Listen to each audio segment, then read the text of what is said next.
Brawley, president of NJ.com. I'm here with my partner in crime, Patrick Carmine Laney. And for the third year in a row, Pat, we're talking non-public Group 4. Each year, more energy. This one keeps getting more exciting. We got St. Peter's Prep, Paramus Catholic. It's a huge one, man. Yeah, and like we've seen all year long, every single one of these Big Six games, Big North United, Super Conference Red, whatever you want to call it these days, every single game has been a classic. When these two teams played, it was a thriller. You were there. But to me, this game comes down to parity, a lot of similarities, starting with the quarterbacks. So why don't you tell me about both signal callers in this one? Well, I mean, you got John Lewis at St. Peter's Prep, headed to Rutgers next season, 6'3", 225, 230 pounds. He can throw the ball, but when he gets going on the ground, rushing the football, he is just impossible to take down at times. And at Paramus Catholic, you got Andrew Brito, who was named the starting quarterback, just a couple of days before the season opener at the Big House in Michigan.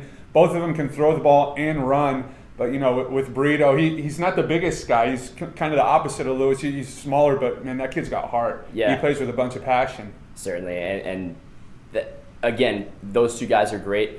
But when you get these teams, these parochial powers, it's the people around them that are – every single skill position is great. The lines are huge. They can do everything. So I don't know what's separating these two teams. Why don't you try to tell me, since you've seen a lot of them? It's difficult. Even when they played, it came down. It was a 28-21 game. It was just back and forth.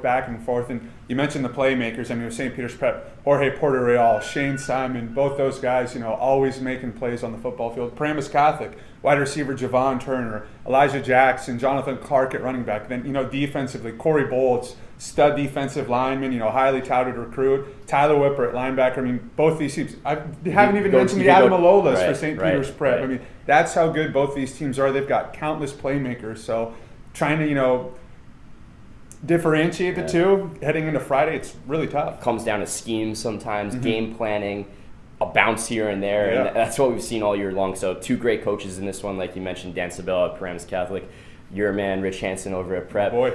So let's get down to business. Here's what everyone wants. Brawley, why don't you start us off? Give me your pick. Well, I told you I was going to do this, Pat, coming into it. I think it's going to be a true coin flip. And tails, I told you PC. I'll go 24-21 Paramus Catholic, but at the same time, I think it could also be 24-21 St. Peter's Prep. I think both these teams are so evenly matched up. It's just going to be one of those, ball bounces this way or that way late in the fourth quarter. Right. Yeah, I think you touched on everything there. And like I was saying before, so much parity, very similar teams, and it could go either way. I'm going to go with Paramus Catholic. I just think Sabella's having a fantastic year with those Paladins, and maybe just a little faster. Offensively, skill positions maybe just slightly better. So I'm going to go Paramus Catholic 35-33. Okay. We'll both be at MetLife Stadium, NJ.com, providing live coverage of that game and every other sectional title here in New Jersey this season.